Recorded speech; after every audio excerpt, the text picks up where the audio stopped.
conferencia magistral. Miki Minhas es vicepresidente senior de Marconi Group desde marzo de 2020, una firma de licencias de propiedad intelectual y capital de riesgo con sede en Dallas, Texas. Como parte del equipo de gestión, apoya la visión de transformar los fundamentos de las licencias de propiedad intelectual, proporcionando mejores formas de compartir tecnología patentada.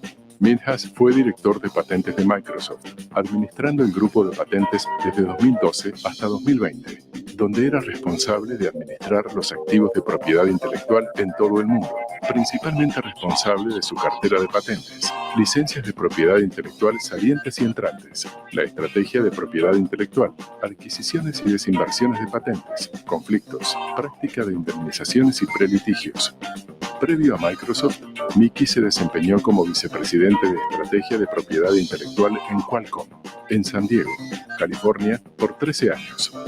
Miki tiene una licenciatura en Ingeniería Eléctrica de la Universidad de Marquette, una maestría en Ingeniería Eléctrica de la Universidad George Washington y un JD y LLM de la Universidad de New Hampshire, donde es el director del Centro de Propiedad Intelectual y distinguido profesor de la práctica de propiedad intelectual de Franklin Pierce.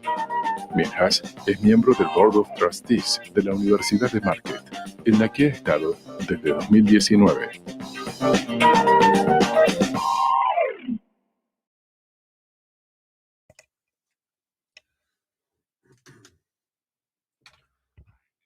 Hola, buen día, buenas tardes o buenas noches para todos, dependiendo de dónde estén. Espero que esté presentando mi pantalla. ¿Me pueden confirmar que sea así?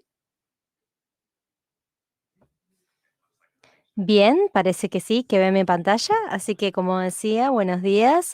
Gracias por estar aquí, gracias por presentarme. Para mí es un honor estar hablando aquí con todos ustedes en el día de hoy. Y como se menciona en la introducción, yo trabajo en el grupo Marconi, donde trabajo en lo que tiene que ver con las licencias de propiedad intelectual, pero también trabajo en el Centro de Computación en la Universidad Franklin Pierce Law School.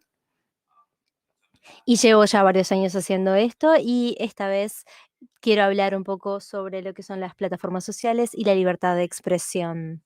Yo vengo de Estados Unidos y obviamente creo que esto va a tener mucho que ver con Estados Unidos en su enfoque por lo menos, pero yo creo que de alguna manera esto va a ser muy similar en el análisis a lo que sucede en otros países y cómo piensan en otros países. Para comenzar, creo que nosotros, primero que tenemos que decir es que vivimos en un mundo muy distinto al que vivíamos hace 10 años, más que nada en lo que tiene que ver con cómo se acepta y la frecuencia y el impacto que tienen las redes sociales en las que todos participamos. Creo que empezó al principio con Facebook, luego con LinkedIn y la vida personal y la vida profesional de uno se empezaron a compartir, mostrando imágenes de la familia y de los amigos, y eso rápidamente empezó a volverse algo distinto. Empezamos a tener las noticias a partir de esas redes, o cuando hay eventos en el mundo y nosotros queremos ver ese evento, por ejemplo, usamos esas redes, y a lo largo del tiempo eso se fue incrementando, agregando otras redes como Twitter, TikTok y Snapchat. Y esto ha crecido para ser algo que es muy invasivo. ¿Qué tan invasivo? Bueno, estas serían las estadísticas, estos son los números. Aproximadamente hay casi 4.000 millones de personas que utilizan las redes sociales a lo largo de todo el mundo. Y para darles una idea, 4.000 millones de personas son más de la mitad de la población del mundo. Estamos hablando de que nosotros tenemos a la mitad de la población del mundo que activamente participan de las redes sociales. Sin embargo, no todas las personas del mundo tienen acceso a Internet o usan Internet. Si uno piensa la cantidad de usuarios activos de Internet en el mundo, estamos hablando de 4.570 mil millones de personas. O sea que en realidad de todos los usuarios de Internet, la gran mayoría, el 83% de esos usuarios, utilizan las redes sociales, son los que hacen la gran diferencia. Así que realmente es un foro muy, muy grande. el 99%, el 99% de las personas acceden a estas aplicaciones a través de los celulares y esos números entonces llegan a más personas todavía. Así que las redes sociales se utilizan casi podemos decir que por todo el mundo. Como les mencioné, el 83% son usuarios activos. Esto realmente es una proporción muy, muy grande. Nos podemos preguntar, ¿qué pasa con el resto, con el 17% restante? Y si ven el desglose etario, básicamente van a ver que hay un alto porcentaje para aquellos que son más jóvenes si los comparamos con las personas de mayor edad. Así que entre 18 y 29 años, ese grupo etario, el 88% de esas personas está presente en las redes sociales. Y como pueden ver, los que tienen más de 65 años llegan solo a 37%. ¿Qué significa eso? Bueno, con el tiempo, a medida que se da el cambio poblacional, a medida que los de 29 años pasan al grupo de los de 30 y los de 49 pasan a los de 50 y los de 64 al grupo de los 65, vemos que todos esos números van a cambiar y van a ser cada vez más altos y cada vez más altos. Y de esa manera, el grupo que no tiene tanta presencia en Internet serán los mayores, pero en 5, 10, 15 años, esos números van a aumentar muchísimo y van a llegar al 8, 90% de la población del mundo estará en redes sociales. Es por lejos el mayor foro para que las personas tengan cualquier tipo de intercambio. Entonces es el tiempo de tratar de pensar qué tipo de conversaciones se están dando. Aquí pueden ver a la derecha de los 21 sitios de redes sociales en Internet hoy en día. Y ahí también está el número, el nombre de la empresa. Y lo que es interesante, también tienen el número activo de usuarios. Facebook es el primero, como pueden ver, 2.800 participantes activos mensualmente. Como pueden ver, es un tercio de la población del mundo y son activos en Facebook. Así que Facebook aparece no solamente una vez, sino varias veces. Todos los 1, 3, 4, 6, WhatsApp, Messenger y Instagram son también empresas de Facebook, así que eso tiene un impacto enorme en el nivel y la cantidad de personas que están presentes en las redes sociales a nivel mundial. Entonces, en Estados Unidos, lo que hacemos es pensar en este problema y lo que muchas veces escuchamos es hablar de la primera enmienda. Y la primera enmienda en Estados Unidos tiene más que nada que ver con la libertad de expresión y con el hecho de que las personas pueden decir lo que sea que quieran decir, siempre que cumplan con ciertos límites, por lo menos en lo que tiene que ver con que no inciten a una muchedumbre, por ejemplo. Pero las redes sociales son privadas. Todas las empresas que yo menciono aquí no son agencias gubernamentales, son todas empresas privadas que están en manos privadas y obviamente tienen un negocio privado. Y la primera enmienda, sin embargo, regula el comportamiento público o el comportamiento del gobierno. La primera enmienda tiene que ver con lo que puede y no puede hacer el gobierno, lo que tiene que ver con la supresión de la libertad de expresión. Entonces, en Estados Unidos no hay derechos de libertad de expresión en las plataformas de redes sociales. Depende de cada una de las empresas qué harán y cómo abordarán el tipo de contenido que puede publicarse en esa red y cuáles son los límites asociados a ese contenido. Entonces, los discursos públicos, y aquí, por ejemplo, podemos ver una gran marcha en el capital de Estados Unidos, están reguladas. Por ejemplo, si uno quiere tener una reunión masiva en la capital de Estados Unidos, uno tiene que tener un permiso para eso y ese permiso va a ser para un momento específico, va a marcar precauciones de seguridad. Y si las marchas, por ejemplo, se hacen en la calle, por ejemplo, no necesariamente uno tiene que tener un permiso para ocupar un espacio público. En otros casos sí, eso tiene que ser aprobado, pero lo que no se puede regular es el contenido de ese discurso. solamente se puede regular la manera en la que se hace ese discurso o la forma en la que se hace, pero no el contenido. El tema puede ser lo único que la persona, lo que la persona quiera.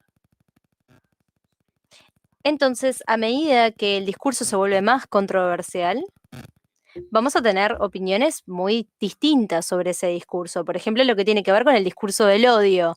El discurso del odio puede ser entendido como discurso libre, implica libertad de expresión. ¿Tenemos que hacer una distinción en el contenido? Porque cuando hablamos, obviamente, del discurso del odio, bueno, es un discurso libre. Si alguien quiere tener una reunión masiva, que vaya en contra de un grupo o una franja demográfica particular, la primera enmienda protege ese discurso. Las personas pueden hablar de esa manera a pesar de que estén pregonando odio. Entonces, lo que sucede con las empresas de redes sociales es que ellos hacen esa distinción entre lo que tiene que ver con que la primera enmienda tiene que ver con la acción pública o del gobierno y con el hecho de que lo que se hace en las empresas implica acciones privadas y las empresas privadas pueden hacer lo que quieran. Ahí es donde la ley traza la línea y hace una distinción en lo que es el discurso público del privado. En Estados Unidos, por ejemplo, tenemos un jugador que se llama Colin Kaepernick de fútbol americano que se arrodillaba cada vez que sonaba el himno nacional y eso generó mucha controversia. Y la pregunta era si el hecho de que ese jugador se arrodillara en protesta implicaba un discurso público o privado. ¿Estamos hablando de una manifestación pública o privada? Bueno, y lo que dijo la Liga de Fútbol Americano es, bueno, somos una liga privada, somos un negocio, tiene propietarios y nosotros podemos elegir regular lo que hacen y lo que no hacen y cómo lo hacen los jugadores. Entonces, si la NFL, que es la liga, permite que los jugadores se arrodillen o no, dependerá de ellos. El gobierno no tiene ningún tipo de rol asociado a esa actitud. Entonces, cuando uno vive en Estados Unidos es muy difícil imaginar algo más público que un juego de la Liga de Fútbol Americano, porque tienen una gran difusión, posiblemente sea el deporte más popular en Estados Unidos. Millones de millones de personas ven los partidos y sin embargo se entiende que es un negocio privado y no algo necesariamente público. Y creo que tenemos que empezar a cuestionarnos cuál es la diferencia entre lo público y lo privado y por qué tenemos estas reglas asociadas al comportamiento público y por qué esas reglas no aplican a algo que sea privado.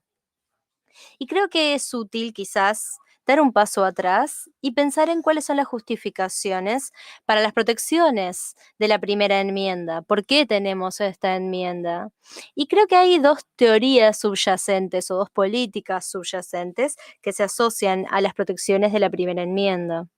La primera es que si nosotros protegemos la libertad de expresión y no intentamos regular el contenido del discurso, tenemos un mercado de ideas. Las personas pueden decidir sobre qué quieren hablar, a qué se quieren adherir, qué es lo que quieren rechazar, qué es lo que quieren aceptar. Y el gobierno no debería distorsionar ese mercado y participar de ningún tipo de control de ese contenido. Son las personas quienes tienen que decidir qué aceptan y qué rechazan. Es el mercado quien lo acepta. Entonces, esa es una de las justificaciones subyacentes fundamentales de la existencia de la primera enmienda.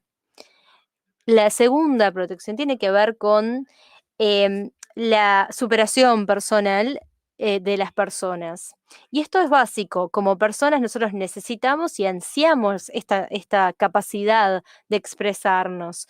Nosotros no queremos retrasar o impedir el crecimiento de las personas, porque como humanos nosotros tenemos que tener esta capacidad de realización personal y tenemos que tener el permiso para comportarnos como queremos y dejar que el mercado elija lo que acepta y lo que rechaza. Entonces, cualquier tipo de censura detiene ese crecimiento personal y hace que las opiniones sean formadas antes de que lleguen a la persona.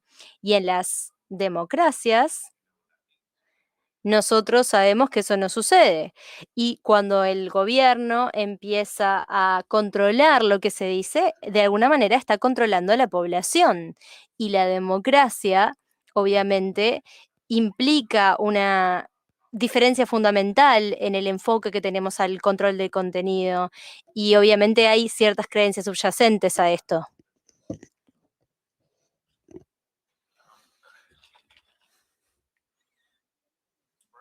Entonces tenemos ahora esta primera enmienda que protege al público y que regula lo que los gobiernos pueden hacer y pueden no hacer en lo que se refiere a esos discursos.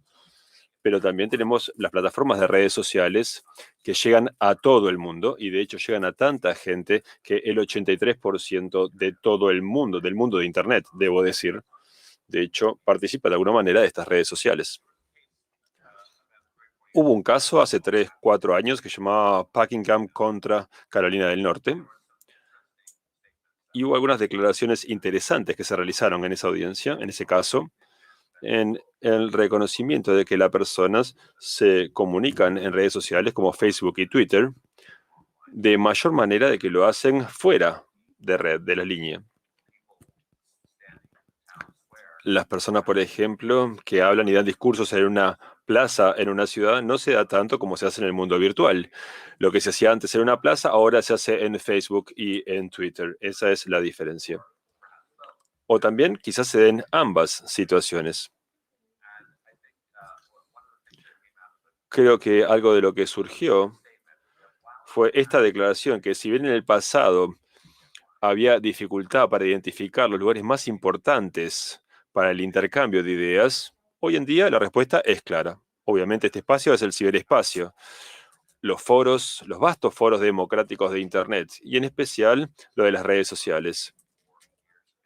Esto fue de hace 3, 4 años. Esto fue antes de la pandemia, antes de Black Lives Matter en Estados Unidos. Y también, claramente, antes del presidente Trump y su relación con Twitter. Así que si había alguna duda en términos de la importancia de las redes sociales y de los sitios de redes sociales, creo que estos que dijimos son los eventos más importantes que podemos pensar. Y esto ha pasado en los últimos años.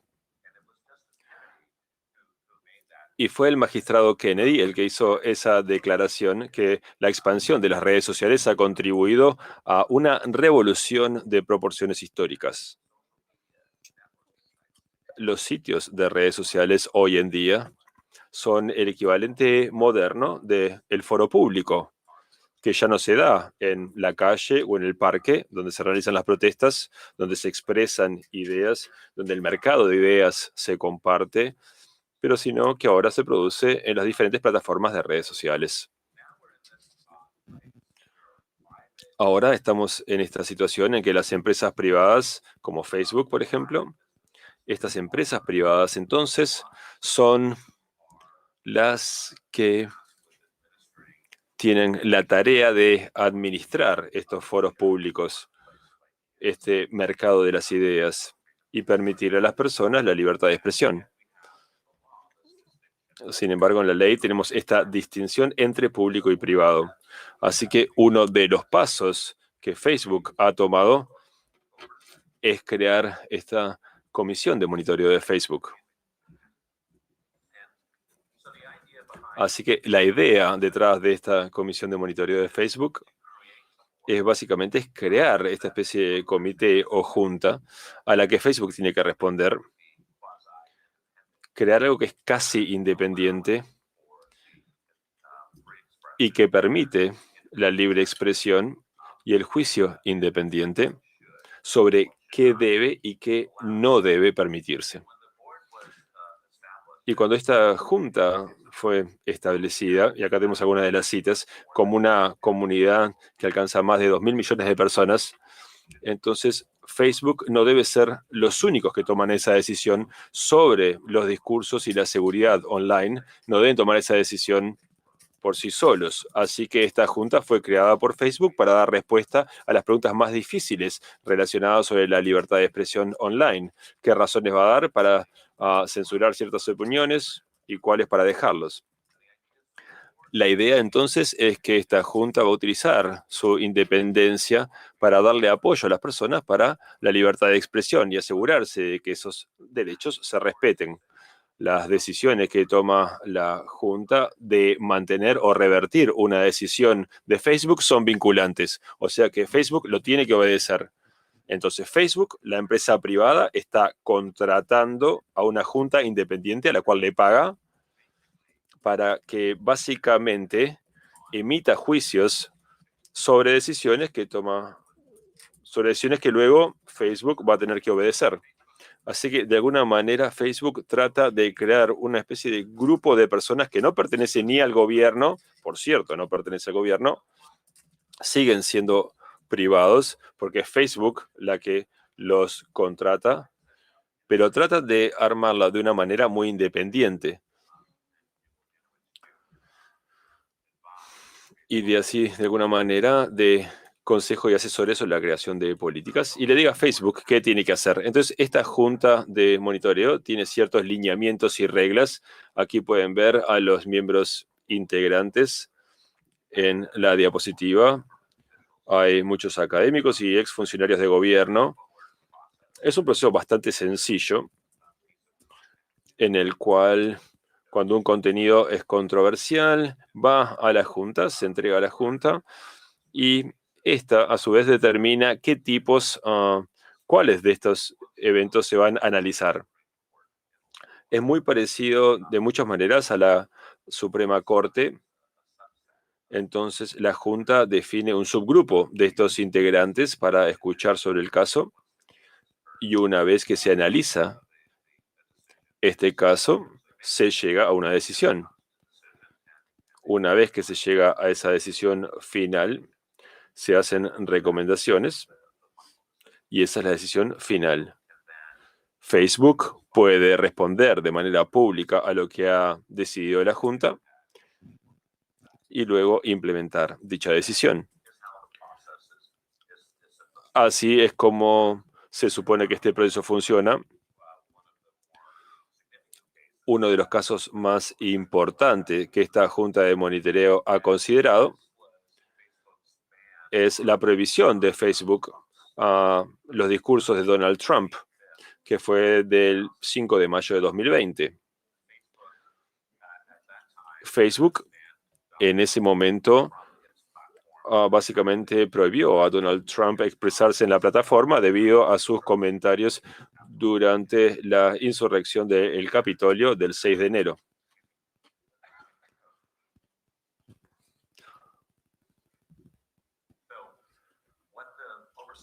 Entonces, lo que la Junta de Monitoreo dijo de que Facebook estaba justificado en su decisión tomada en ese momento de suspender a Donald Trump de su plataforma después de la insurrección del Capitolio y que no tenían que devolverle el acceso a Facebook o Instagram de manera inmediata.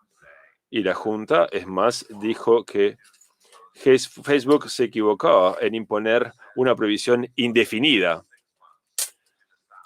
y expresaron que Facebook tenía 6 meses para o restaurar la cuenta de Trump o hacer una suspensión permanente o especificar un periodo de tiempo en el cual estaba suspendido.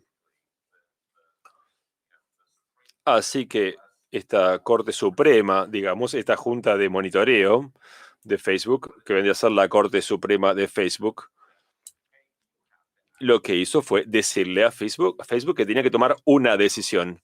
Es más, dijeron que Facebook estaba intentando evitar sus propias responsabilidades al imponer una suspensión indefinida y al aplicar un castigo vago y sin fundamentos. La Junta insistía de que Facebook debía aplicar y justificar un castigo definido. Había que prohibirlo de manera permanente o suspenderlo por un periodo específico de tiempo. lo que no podían era pasarle el tema a la Junta para que se encargara y así evitar tratar con ese tema. Uno de los integrantes de esta junta, Michael McConnell, decía, no estamos acá simplemente para que Facebook nos entregue estas papas calientes que Facebook no sabe manejar y que nosotros tengamos que decidir. Así que básicamente la junta le devolvió esa papa caliente a Facebook para que se encargara, porque tenían que hacer algo. Entonces creo que es muy interesante ver que Facebook, por un lado, crea esta comisión de monitoreo. La comisión dice, sí, Facebook, hiciste bien, en principio, por suspenderlo por los comentarios que tuvo el 6 de enero, pero por otro lado, no podés no tomar una decisión de manera indefinida. Esto es algo sumamente arbitrario, por lo menos en la forma en la que se implementa. Entonces yo creo que la pregunta real es, ¿Facebook está intentando hacer algo? O sea, ¿esto es algo que realmente quieren resolver? ¿O es, como dijo el profesor McConnell, pasar la patata caliente para un lado y para otro y de alguna manera desviando el problema principal y la responsabilidad de Facebook y pasársela a esta comisión de monitoreo simplemente para no hacerse cargo? Y creo que es una pregunta legítima en lo que tiene que ver con qué es lo que motiva a Facebook y qué es lo que quiere ver Facebook o qué es lo que quiere tener Facebook como un resultado de esto. O bien, ¿será que Facebook está buscando absolverse de cualquier tipo de responsabilidad? Y para eso yo creo que es importante pensar en las políticas de negocios de Facebook, cómo es y qué es lo que hace este modelo de negocios. Y de hecho, esto tiene que ver con el modelo de negocio de todas las redes sociales. Básicamente se basa en publicidad. El contenido lo brindan los usuarios o bien otras empresas que pagan por poder publicar ese contenido y básicamente se basa en publicidad. Sin embargo, a pesar de que los periódicos llevan haciendo esto muchísimos años, porque la mitad de los periódicos, de la información de los periódicos es publicidad y la otra es información, los periódicos tienen que asegurarse de que el contenido sea veraz y existe una responsabilidad asociada a la información falsa si se publicita y se publica esa información. Por eso es que los periódicos tienen que asegurar la veracidad del contenido. Entonces tienen un modelo de negocios muy distintos. Perdón, estoy hablando mucho y te estoy tosiendo. Les pido disculpas. Pero volviendo al tema, bueno, ¿cómo controlamos a nivel editorial toda la información cuando tenemos 500 millones de tweets por día y hay 4.000 millones de videos que se ven en Facebook por día? Bueno, la realidad es que no es posible hacer un mismo proceso de editar el contenido como se hace en un periódico, simplemente por la cantidad de actividad que hay en estas redes sociales. Entonces, algo que se sugirió y algo que tanto Facebook como otras redes han logrado implementar es tener modelos de inteligencia artificial que se puedan aplicar para de alguna manera eliminar o dejar de lado el contenido que sea falso o el contenido que haya que sacar de la publicación, pero la realidad es que esos modelos de inteligencia artificial solamente tienen una efectividad del 80% para poder identificar el contenido. E incluso cuando eso sucede, hay muchos casos de falso positivo y falsos negativos. Entonces, en ese 80% existirán contenidos o videos o tweets que sean legítimos, que probablemente no hayan tenido que ser eliminados, y va a haber contenido y tweets que de hecho pasen ese modelo de inteligencia artificial a pesar de que no deberían estar publicados. Y a pesar de que eso es un 80%, siguen habiendo 100.000 millones de videos que posiblemente no estén cubiertos. Entonces, los modelos de inteligencia artificial no son lo suficientemente buenos para abordar esta problemática. Por otro lado, las empresas en Estados Unidos están protegidas por la sección 230 del Código de Estados Unidos, que brinda inmunidad para los sitios de redes sociales. Los sitios de redes sociales no son como los periódicos y por tal están protegidos por una limitación a la responsabilidad civil que se brinda en la sección 230 del Código. Y obviamente, si nosotros pensamos en la visión subyacente a esto, es que las redes sociales van a decir que son una plataforma y por tal no tienen por qué estar reguladas como los periódicos, porque simplemente son plataformas en las que quien quiera expresar algo puede expresarlo y ellos como plataforma no tienen control ni responsabilidad asociada al contenido que se publica en su plataforma. De alguna manera se comparan como si fueran una línea de teléfono. Por ejemplo, en Estados Unidos, las empresas de teléfono como AT&T o Verizon o cualquier otra, simplemente son plataformas que permiten que las personas se comuniquen de una persona a otra. A las empresas no les importa lo que se dice, no les importa si lo que se dice es legítimo o si implica la planificación de un ilícito. Nadie va a hablar contra la empresa de teléfonos y decir que sucedió algo porque se usó la plataforma. Y de alguna manera las empresas de redes sociales les gustaría alinearse con esa visión de ser una plataforma. Sin embargo, como lo dije al principio, la manera en la que se han desarrollado las redes sociales a lo largo del tiempo creció mucho. Ya no es compartir fotos de un cumpleaños que tuvimos el fin de semana. Para muchas personas, por ejemplo, es la fuente primaria de información. Y si vemos lo que se desplazó y lo que sucedió con la industria de los periódicos en los últimos 10 o 20 años, la realidad es que la mayor parte de los periódicos han desaparecido. Ya no hay casi copias físicas, el sistema es muy lento, ya no es tan accesible. Nadie quiere leer el periódico para saber qué pasó ayer, ya nadie recurre a eso. Entonces es muy difícil para las redes sociales plantearse en esa posición de que son simplemente una plataforma, porque en realidad ellos han desplazado a las fuentes de información.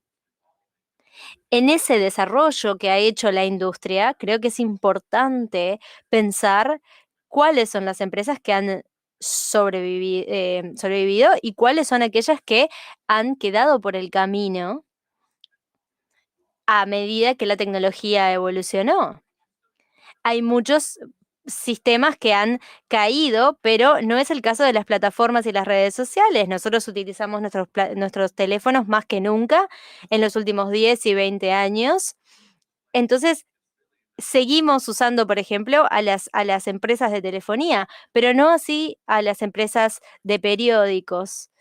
Entonces yo diría que, o por lo menos lo que yo opino, es que las redes sociales y las empresas de redes sociales están tratando de valerse de esta responsabilidad de la sección 230 para abordar un problema que tiene que ver con su modelo de negocios. Y es que el uso no se alinea por la cantidad de contenido que uno maneja con otras industrias comparables, como por ejemplo la industria de los periódicos. Entonces, lo que tenemos que preguntarnos es, ¿los beneficios de tener redes sociales sobrepasan a la responsabilidad que deberían tener esas redes sociales? Yo creo que hay muchísimo material en las redes sociales que no debería estar publicado y está publicado, que los modelos de inteligencia artificial no pudieron detectar y nunca van a ser lo suficientemente buenos como para detectar, y van a seguir existiendo situaciones de falsos positivos y falsos negativos. Y por falsos negativos, digo, cuando yo, por ejemplo, estoy haciendo un tweet de algo que no es controversial, pero los filtros que utiliza Twitter piensan que es algo controversial y lo censuran. Entonces, de alguna manera, se monitorea el contenido de mi expresión, porque de alguna manera están actuando como si fueran un gobierno, y eso es algo que no queremos. Pero por otro lado, tampoco queremos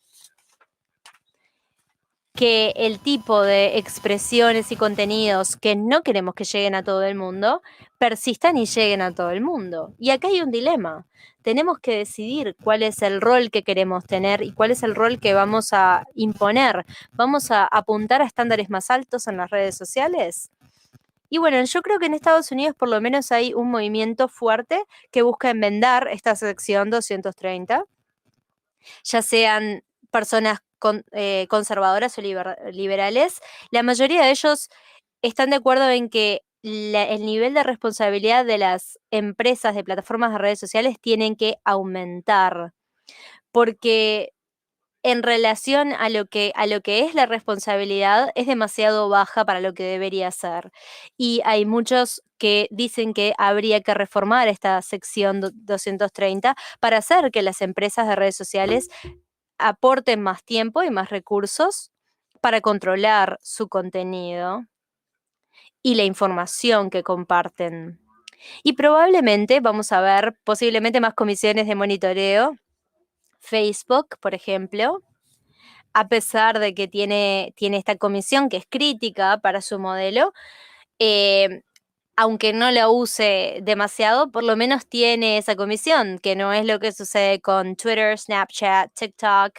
Entonces yo creo que esas empresas muy posiblemente van a empezar a pensar en cómo crear algún tipo de comisión de monitoreo, porque no hay ninguna otra acción que los impulse. Y es lo único que pueden hacer por ahora para ayudar a regular el contenido. Y de vuelta, volvamos a que el modelo de estos negocios se basa en la publicidad.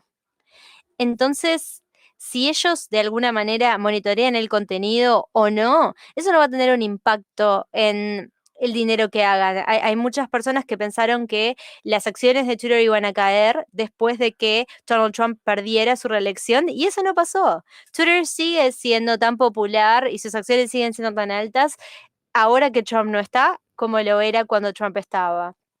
Entonces, si bien hay personas únicas y controversiales que usan la plataforma, eso no implica que necesariamente le va a dar éxito a la plataforma. Entonces, yo lo que creo es que llegamos al punto en el que tenemos que reconocer que es necesario expandir la primera enmienda. O sea, la distinción público-privada ya no funciona cuando uno piensa en las empresas de redes sociales y en el alcance tan amplio que tienen. Y a pesar de que los modelos de negocios que tengan sean quizás de menos responsabilidad, las empresas de redes sociales tienen responsabilidades y tienen que ser responsabilizadas. Yo creo que no pueden usar como excusa el hecho de ser una plataforma para no controlar el contenido. De hecho, es la razón por la que deberían controlarlo. Pero bueno, esto no es lo que piensa quizás la Facultad de Derecho de Franklin Pierce, es lo que pienso yo. Yo creo que nosotros tenemos que salir de esta distinción artificial de lo público y lo privado. Y segundo, que creo que las empresas de redes sociales tienen que desarrollar y evolucionar sus modelos de negocios para que sean quizás un poco distintos en lo que tiene que ver con el tipo de contenido y los procesos por los que tenemos que pasar para publicarlo. Nosotros hemos visto, obviamente, toda esta creciente industria de la información falsa, eh, que ha llevado a que haya muchedumbres, que haya alteraciones sociales, y me parece que las empresas de redes sociales tienen una responsabilidad civil y deberíamos abordarla de esa manera. Bueno, y eso es lo que tengo, creo, por lo menos de la presentación. Creo que nos quedan aproximadamente 20 minutos ahora y me gustaría ahora cubrir preguntas. Sé que Ricardo está en línea y está viendo esas preguntas, así que voy a dejar de compartir mi pantalla y vamos a pasar a las preguntas. Bueno, Miki, muchas gracias. Fue realmente una gran presentación. Estuvo muy clara. Realmente es una alegría. Realmente haber compartido, fue muy claro todo. Estuvo muy bien centrada. Y creo que estuvo muy bien eso del tema de las papas calientes. Realmente te agradezco. No hemos discutido ese tema, pero realmente estoy muy alineado con lo que dijiste. Creo que no solamente en plataformas sociales, sino que el mundo se mueve en una dirección hacia la descentralización. Lo mismo pasa con la fintech, con las finanzas, las criptomonedas. Y creo que el gobierno de alguna manera le cuesta mantenerse, seguirle el paso a todos estos cambios. Y una de las preguntas obvias es, ¿quién va a regular esto de las criptomonedas, por ejemplo? Así que veo algunas de las mismas dificultades, cierto paralelismo en las discusiones sobre los temas que tú presentaste con las redes sociales. Como vos dijiste, estuvo evolucionando desde aquella época aquellos tiempos en que simplemente compartíamos unas imágenes, a ahora, lo que se ha transformado hoy en día, que básicamente es un lugar de donde podemos sacar las noticias el día a día. A mí me encanta realmente leer las noticias. Si voy a los diarios, hoy en día, por más que lea los diarios todos los días, nunca estás actualizado del todo. Uno puede ir a los diarios si quiere opiniones más profundas, diferentes enfoques, pero si algo quiere saber lo que está pasando hoy en día, hay que ir a las redes sociales. Yo creo que el modelo ha cambiado. Las reglamentaciones no pueden mantenerse al mismo ritmo. Una de las preguntas que tengo para hacerte es, yo creo que con esto de las plataformas, el gobierno está como delegando esto de la primera enmienda. Hay mucha gente, cuando se dio la situación con el presidente Trump, querían simplificar y decir, bueno, primera enmienda no se aplica a las empresas privadas. Creo que no ese es el caso. Creo que la primera enmienda, de hecho, en algún momento el gobierno delegó una función, pero creo que también se puede utilizar para las empresas privadas. Me gustaría saber tu opinión sobre eso. Sí, es interesante. Estas leyes que fueron escritas hace un par de años, las redes sociales no eran tan controvertidas como lo son hoy en día en cuanto a su contenido, cuando recién se escribieron y aprobaron esas leyes en su momento. Así que estas redes, estas plataformas de redes sociales que antes se usaban solamente para reconectar con amigos que no veíamos hace tiempo, esa función ha cambiado. Entonces, una analogía que sé que otras personas han escrito sobre ella es cómo en Estados Unidos, cómo el gobierno se ha manejado con el tema de la discriminación. Podemos decir, imagínense a 1860 o a 1920 o a los 50 en Estados Unidos, la discriminación, por ejemplo, hacia los afroamericanos, por ejemplo, que no podían entrar a ciertas tiendas a comprar. Y esos casos, esos primeros casos, hizo la misma distinción público-privada. Y los juzgados decían, bueno, es un negocio privado y pueden hacer lo que quieran. Y si eligen discriminar, eligen discriminar. Así era como se planteaban los casos a finales del siglo XIX. Pero luego el Estado empezó a tomar medidas y se empezaron a regular también las empresas privadas. Sí, ya sé que tu empresa es privada, pero hay aspectos fundamentales que hay que respetar y no se puede permitir este nivel de discriminación aunque se dé en tu negocio privado. Así que, y le llevó algo así como más de 50 años para que la ley evolucionara en ese periodo de tiempo. Pero los argumentos que se realizaban inicialmente, todos seguían exactamente esta visión de político privado y público. El gobierno no tiene ningún papel en las empresas privadas, pueden hacer lo que quieran. Eso es lo que se decía hace 100 años y es lo que se está diciendo hoy en día respecto a las redes sociales. Está bien, suena parecido a los lineamientos del COVID. Precisamos lineamiento. Hay que seguir, por ejemplo, los lineamientos del CDC, tenemos los lineamientos, pero uno no puede decidir lo que quiera. Y después mencionaste lo de la NFL. ¿Se aplica un estándar diferente si comparamos lo de la NFL con una plataforma social? Porque la plataforma es un foro tan público. Sí, es interesante. Porque fue la decisión de la NFL permitir. El gobierno no tuvo nada que ver. Fueron decisiones tomadas por la NFL. es una presión que sintió la NFL de los jugadores y de sus socios y de los sponsors. De la misma manera, vemos como la industria privada como tomó un rol y tomó estos pasos. Lo mismo sucede una y otra vez cuando las empresas han crecido tanto y son tan poderosas que ahora intervienen y toman acción cuando el gobierno no lo hace. Cuando el presidente Trump, cuando dejó el Acuerdo de París para el cambio climático, las ciudades adoptaron esas políticas de cambio climático de todas maneras. De lo mismo pasaba con algunas reglamentaciones que no se aplicaban y sin embargo algunas empresas como Walmart o Target sí las aplicaron. Entonces son empresas tan grandes que simplemente intervienen cuando sienten que el gobierno no lo hace y crean sus propias reglas, ya que el gobierno no lo está haciendo. Creo que esta distinción entre lo público y lo privado, a medida que las empresas se vuelven tan grandes y tan poderosas, esta distinción público-privado ya no se ve tanto. Amazon, por ejemplo. Amazon ya es en algunos aspectos mucho más poderoso que el gobierno, así que estoy de acuerdo que esa línea de alguna manera se va borrando entre lo público y lo privado. Y también estoy de acuerdo que posiblemente veamos una enmienda que se aplique a esa sección.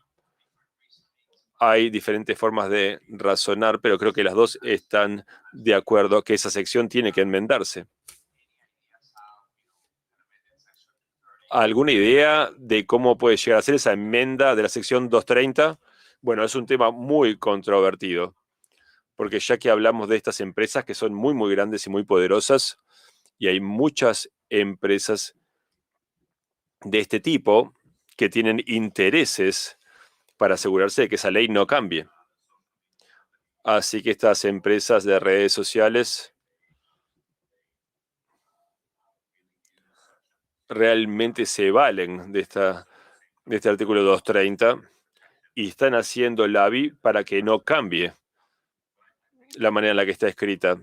Pero si volvemos de nuevo al modelo de negocios, el modelo básico de negocio para estas empresas es utilizar tus datos personales, venderlos para hacer publicidad, para que se vuelva el objetivo de publicidad específica. El modelo de negocios de Google sigue siendo ese. Es el tema del que estamos hablando. Realmente es un punto de quiebre en los últimos 10 años. Hay una percepción de que hay productos gratis. Las redes sociales no nos cuestan nada. Como usuarios no nos cuestan nada. Como usuario, Facebook es gratis, de la misma manera que es el software de Android o Google. Todo parece ser gratis. Pero obviamente no son gratis. Los modelos de negocio son indirectos. Estos modelos utilizan esa información para su beneficio. No se veía tan generalizado hace 20 años. Y muchas de las leyes están construidas teniendo en cuenta que uno construye un producto y lo vende. Vos comprás el diario, por ejemplo, lo pagás.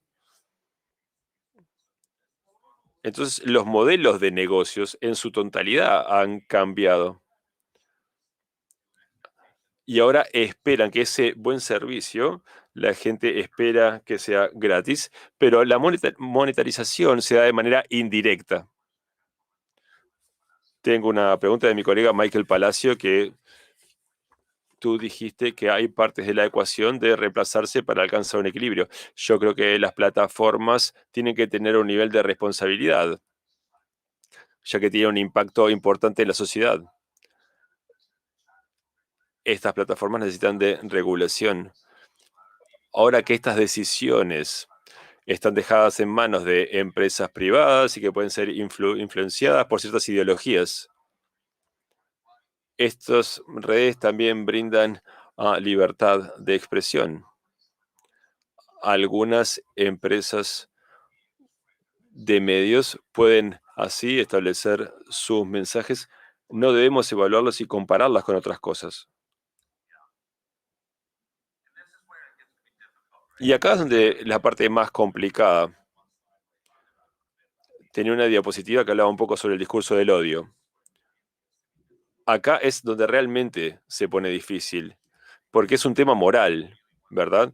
Nadie quiere ver un discurso de odio en estas plataformas, pero la primera enmienda lo permite y da protección a los discursos de odio. Permite que se exprese este mercado de las ideas. En el mundo físico, si alguien va a la plaza, por ejemplo, del pueblo y tiene un discurso parecido al discurso del odio, eso se permite. El problema en Internet es que el alcance es tan amplio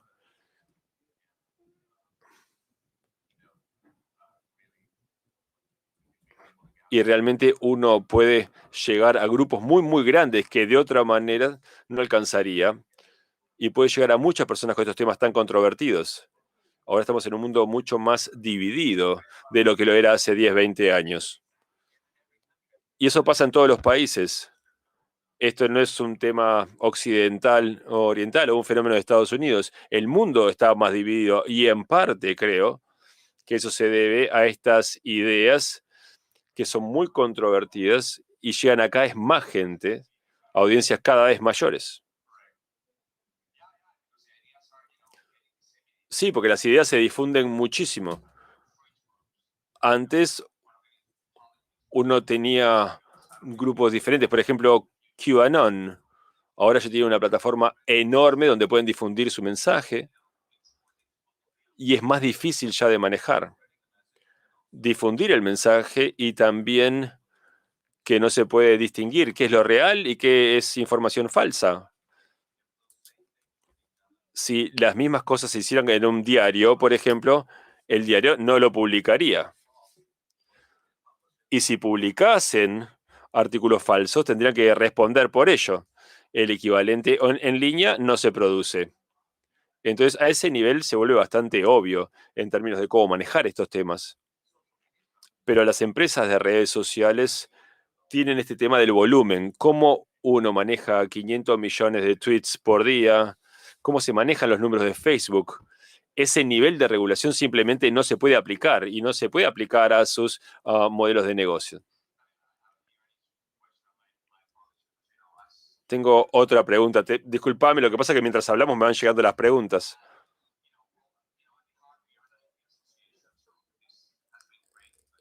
Esto ha sido realmente muy útil porque hemos estado hablando de la primera enmienda, que es muy relevante para lo que hacemos, pero en lo que se respecta a la propiedad intelectual, ¿debería haber un estándar diferente entre ese balance si el discurso es político o comercial? Por ejemplo, si hay marcas involucradas. ¿Se puede hacer? ¿Hay diferentes aspectos a considerar? Sí, no tengo una respuesta concreta para eso. El problema, creo que es todo efímero. ¿Y cómo se puede reforzar esa marca teniendo en cuenta el largo del tiempo involucrado en estas acciones legales y poder encontrar un acusado y dirigirnos a ellos? Lo que pasa es que simplemente hay muchos grupos que dejan un sitio y se van al otro. Entonces es como un juego del gato y el ratón tratando de encontrar a los culpables, a los responsables. Entonces pasa el tiempo y es muy difícil. Lo que hacen básicamente es uno los persigue, pero aparecen con otra forma, de otra manera. Entonces Internet de alguna manera magnifica ese tipo de problemas. En cuanto a los derechos, creo que el problema es más generalizado aún. Cómo uno llega a estas personas, cómo uno puede perseguir a las personas que realizan estos delitos. Es muy, muy difícil de hacer cuando las plataformas en sí mismas no se encargan de ese tema y no toman ninguna responsabilidad por ello. Y aquí tengo otra pregunta para ti sobre el caso de Trump.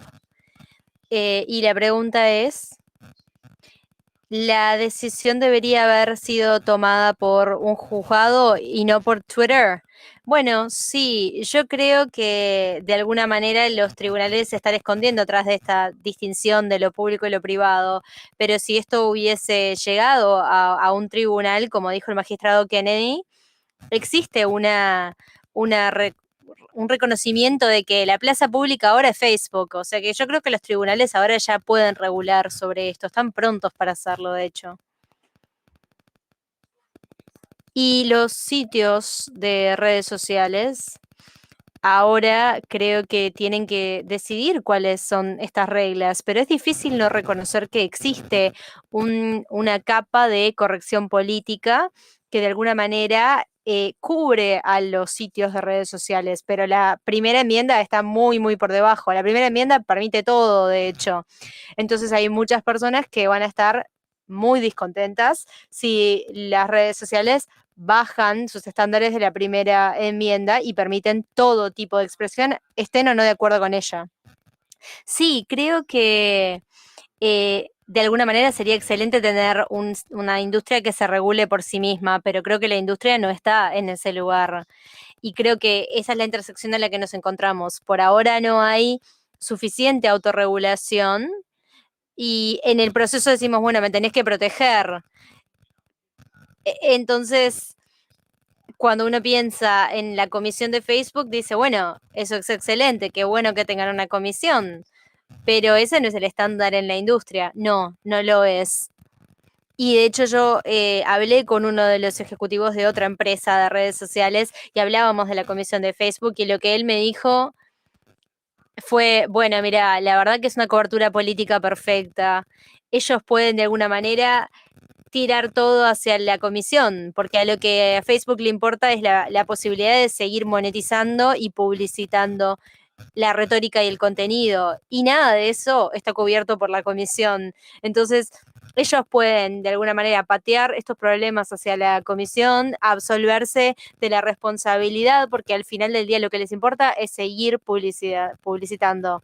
Bueno, la verdad que no quiero tomar más tiempo de tu día, yo sé que estás muy ocupado, pero honestamente lo que estoy escuchando es que a la gente le encantó la presentación, que es un tema muy interesante y espero que muy pronto podamos reunirnos de vuelta.